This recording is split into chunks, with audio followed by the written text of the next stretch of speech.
All right, well, first of all, thank you. It's good to see real faces for a press conference. We've been doing pretty much everything from Zoom and pooled cameras, so we appreciate you coming. I'm going to make a few brief remarks, and then I'd like for both of our chairmen, Chairman Hughes, Chairman Huffman, let me turn off my alarm. My 3:33 alarm? No, it's my 3:33 alarm. It's all about the Bible. So I'll turn off the phone, in fact. So no one's calling me in the middle here.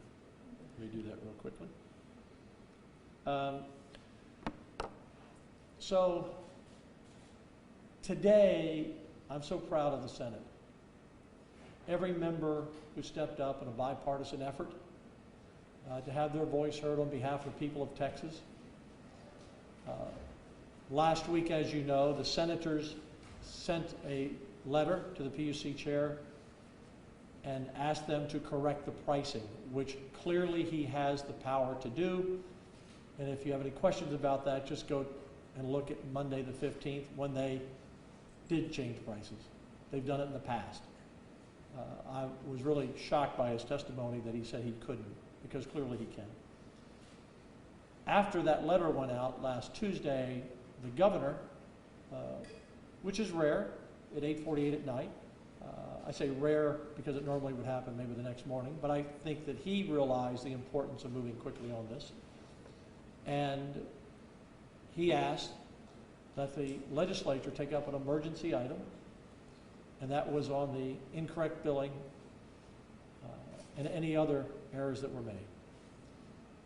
As I said on the floor this morning, on Wednesday morning, we normally meet for breakfast, the Speaker, myself, and the Governor. And I said, Governor, thank you. In fact, I put out a tweet afterwards and said I thank him for making this an emergency item. And at breakfast, I said, Governor, we're on a timeline here. And we have to make this correction probably within the next week or so. And it may be hard to get both the Senate and the House to write a bill, get through committee, get to the floor, get to the other House, and we need to move quickly. So I thought our first step in that regard was the hearings, and I want to thank Senator Hancock. Business and Commerce had two great hearings several weeks ago on these issues. But I then turned to jurisprudence, and I said to Senator Huffman, let's have a hearing on Thursday, and which was the next day after the Wednesday breakfast, and let's get down to this, and let's bring in the PUC chair, the ERCOT CEO, and most importantly, Carrie Bivens, the independent monitor, who is the one who pointed out that a price correction should have been made. And let me just clarify this $16 billion against $3 billion. Because when she testified, for those of you who did not see her testimony, she said the $16 billion number is correct. It's the overall amount of money that the energy being at $9,000 for 32 hours roughly created. But there were a lot of settlements and accounting. There were some hedging. Some companies were on both sides of it. The net was somewhere between 3.2 and up to $5 billion. Those are real dollars that will at some point be paid by ratepayers. I mean, at the end of the day, that's what happens. I mean, some companies may absorb some of it, but they're not going to absorb $3.5 to $5 billion. If they are, let them raise their hand now and say, we're not going to pass that along. So I thought, quite frankly, after the hearing on Thursday night, went almost 6 hours, very thorough, that the PUC chair was going to do what he has under the law, and both senators will talk about this in a moment, the right to do. He said he wouldn't. I even asked him if the governor ordered him to do it. He said he wouldn't. He keeps saying it's illegal. There's nothing illegal about this. He flip-flopped all over the place between the House and Senate on that issue. And so I went back to the governor's request for us to act quickly. So yesterday, Sunday, we started working on this, my staff and I, late Saturday. Can we get a bill, and will the senators agree to come in and start a day early? We were supposed to be in session tomorrow, and postpone, suspend almost every rule so we could get this bill to the House today before they went in at 4 o'clock. So I started calling senators, sometimes one-on-one, sometimes in groups, small groups, large groups, around 2 o'clock in the afternoon, as late as 11 o'clock last night. And there was consensus that, yes, they wanted to come in and address this issue. And so Senator Hughes, Senator Huffman worked on the legislation with our staff, and we were able to pass that bill out today. So that's kind of the timeline and why things happen. The governor called on us to do it. We've done it. Now I'm hoping, I don't think there's daylight between us. There's been some questions about process, who can do it, who can't do it. I believe he wants to address this situation as well, and I hope he will now, like he often says, get that bill to me and I'll sign it. I hope the House follows up and passes this bill on. But I know that would be an encouragement to them if he were to say that, and that's his decision. But we've done our job. With that, let me turn it over to Senator Hughes, who carried the bill, and Senator Huffman. So, Senator Hughes, anything, and then we'll open up to questions. And anyone else who would like to speak, by the way. Thanks, Governor Patrick. Much has been said about what Senate Bill 2142 does. Allow me in my remarks to focus on why the Senate took such action and moved together with such speed. What happened that week, which we will never forget, was wrong. Folks shivering in their homes, the unspeakable stories we continue to hear and most people in this room experience at some level. What would be even worse would be for us to allow a mistake to compound that by costing billions of dollars to ratepayers. That week was bad enough. We cannot allow this to happen and allow the cascading bankruptcies and the billions of dollars to be passed on to ratepayers and added to their bills for years to come. So the Senate came together, cut through all the noise, and focused on what needed to be done and got it done. And this is really about first principles for all of us, isn't it? Complicated issues can cloud what's right, we can get bogged down, and nothing is more complicated than this. It's been compared to trying to unscramble an egg. But we cannot allow the fact that this is hard to keep us from doing the right thing. There was a process in place that week to price electricity, a process that everyone was aware of, the producers, the retail providers, the investors. Everyone knew the process. Yet, rather than follow that, the government abandoned that system in favor of an artificially set price, and then they refused to lower the price, even when that higher price was clearly not necessary. To refuse to correct that mistake now and move back to the market price, if we don't fix that, we're talking about billions of dollars for the ratepayers. SB 2142 can relieve some of that pressure by correcting a mistake that was never supposed to be part of the plan. That's what the bill does. We're optimistic it will get done all the way through. Senator Huffman? Yes, and I can't add much more to what Senator Hughes says, but we'll say that, you've heard many people say it. I'm sure many of you feel, wow, this is complicated, right? It's complex. There's so many layers involved, but it can be simplified. And the independent market monitor, Ms. Bivens, did that for the Jurisprudence Committee. She simplified it for us so we understood it. And it really came down to right or wrong. And she said, I didn't make this decision lightly, nor her team, but we looked at all the facts before us. And yes, this was an extraordinary situation. It's never happened before in the history of Texas, nothing like this. And we've never seen prices reach the heights that they did and they stayed there, right? Maybe it's reached the capacity a couple of times, but just for brief periods of time. So it's never reached the top like it did.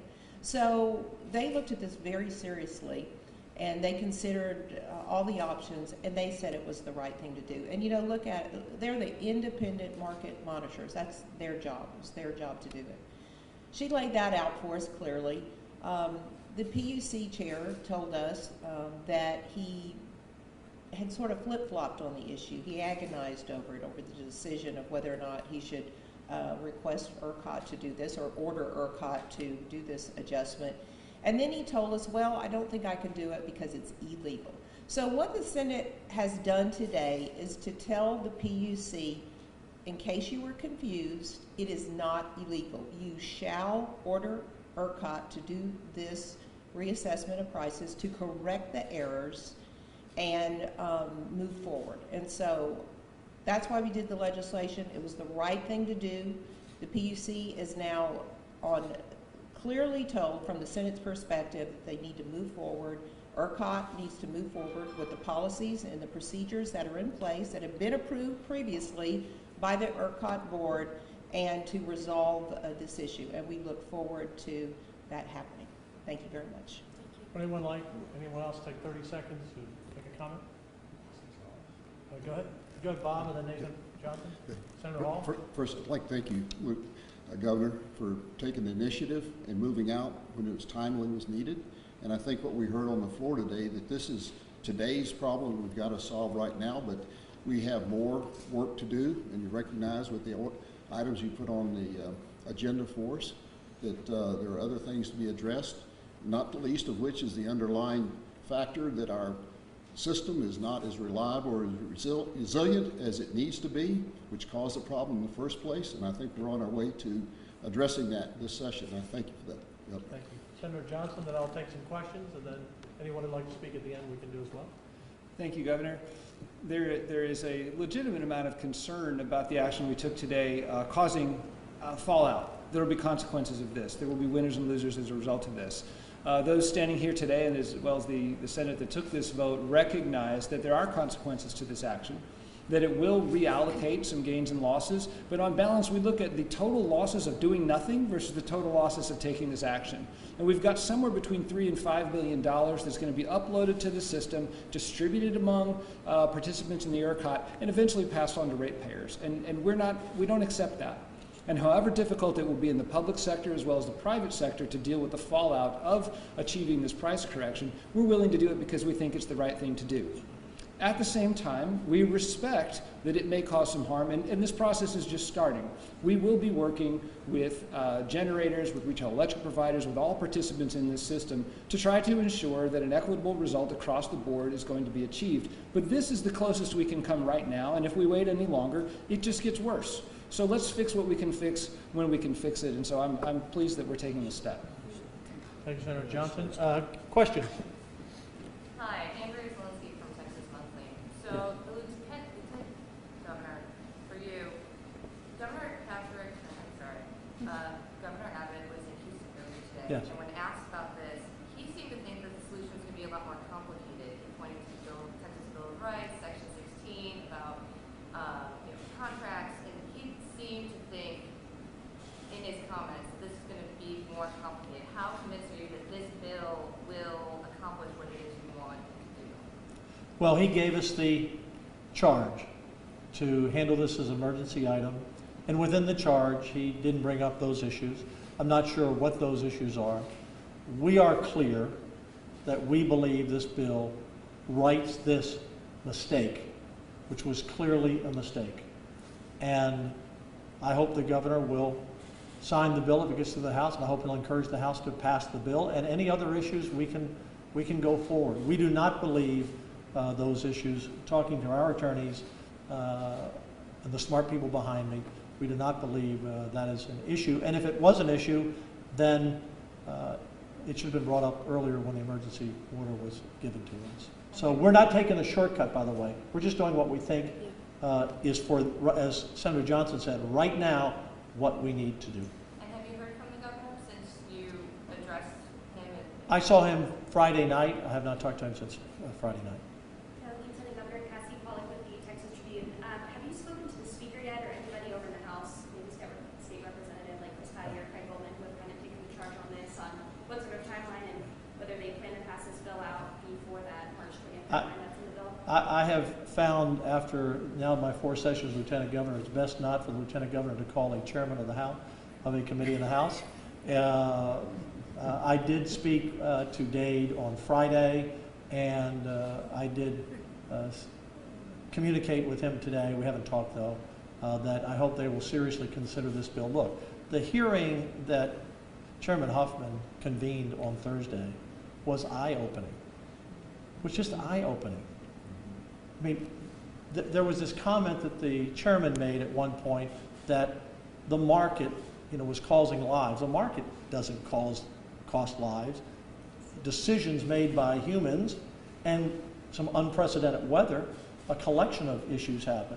But on the day that we're talking about, the 32 hours, that it should not have been $9,000, they put out a press release at 8:11 on Thursday morning and said that there was no more load shed. That doesn't mean everybody had power. I mean, there are people somewhere in Texas right now that don't have power for some reason. But they were building up to 16,000 megawatts of reserve and they still kept the price at 9,000. They said they were concerned about people getting off the grid. They cannot get off the grid. We were in category level 3, EEA 3. You cannot take yourself off the grid without severe penalties. And they were concerned, a novel idea, as the chairman spoke in testimony, no one had ever heard of this before, but, well, all the residential customers are fine, but we're worried about some industrials coming on. Well, you take the market back down to where it should be, and if there's an impact, you let the market work. And so, again, the testimony was clear. Carrie Bivens was unimpeachable as a witness, and this is a mistake, and it must be corrected. I believe the governor wants to do it, and all of these issues are going to end up in court at some level anyway, but if we can at least correct this, it's a good start to do the right thing. I'm not focused on winners and losers. I don't know who they are. I don't know who gained or lost. It will be up to us, once this is corrected, and it should be, it will be up to us as a Senate, the chair of finance is here, and all of us to decide how are we going to help all of these people pay their bills.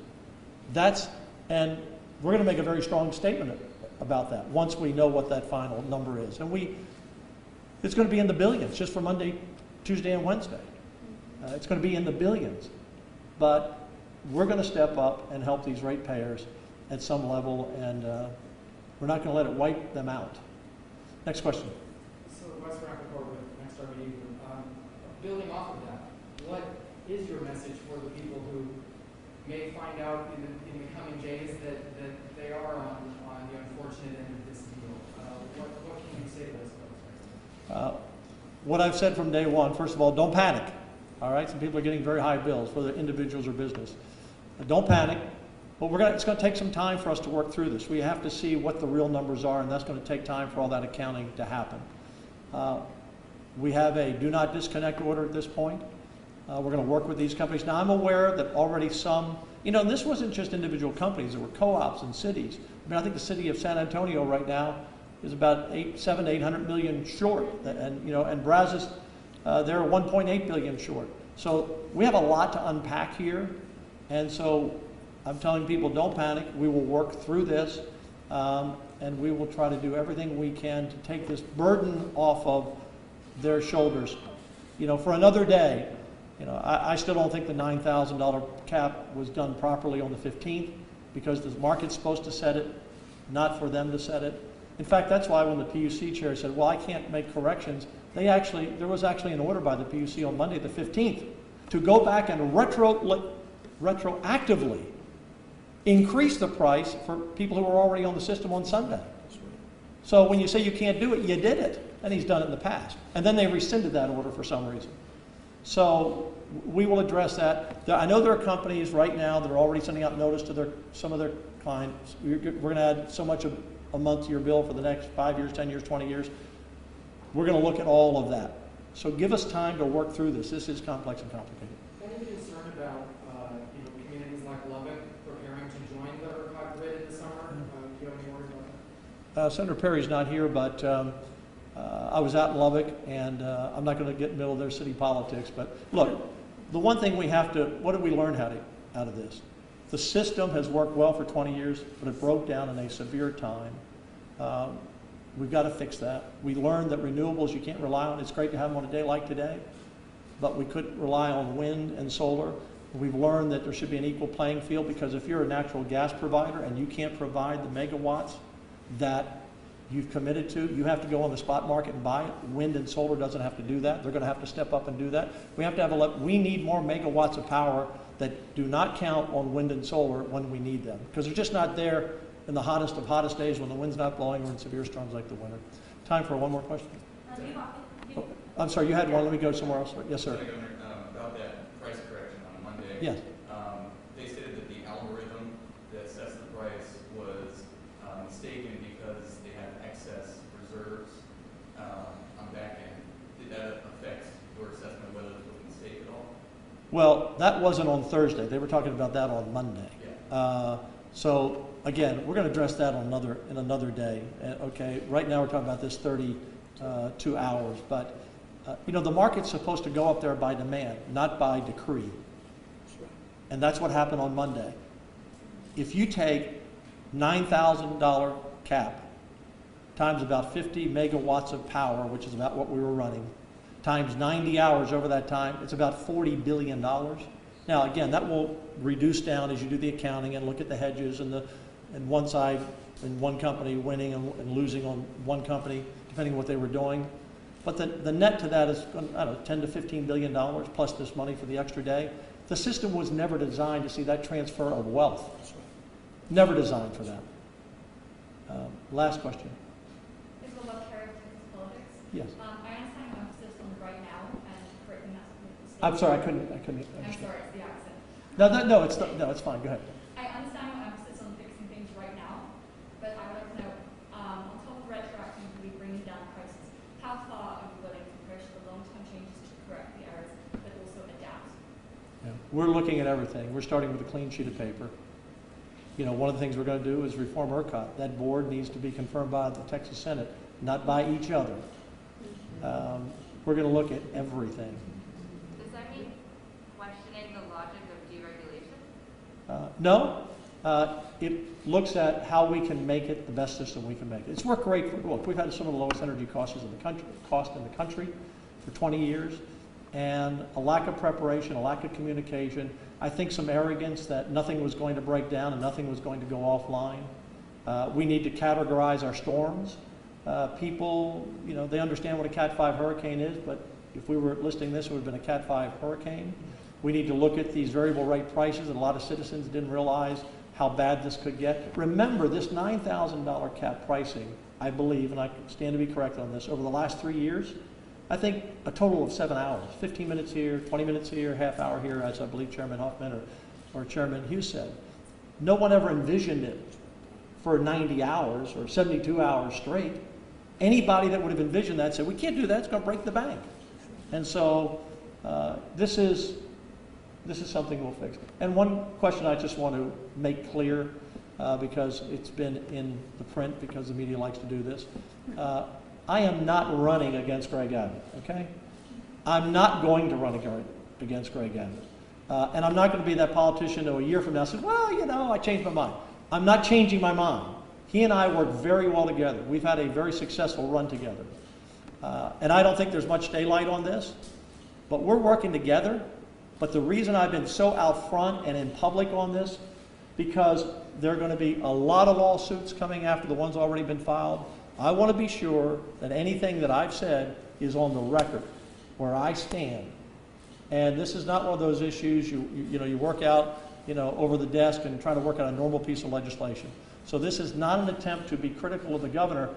It's quite frankly, to stand for myself. Ross Ramsey wrote today in the Tribune that the governor is my superior. The governor is not my superior. He's not their superior. The people are our superior. I'm the lieutenant governor. I run independently of the governor and the speaker. We work together. We work as partners. We're not superior to each other. The public are our superiors. The reason we passed the bill today, because the public clearly wants us to do the right thing. And I believe the governor wants that as well. Thank you all very much. Thank you. Does anybody else want to speak before you leave? Okay, we're good. Thank you. Thanks, Kevin.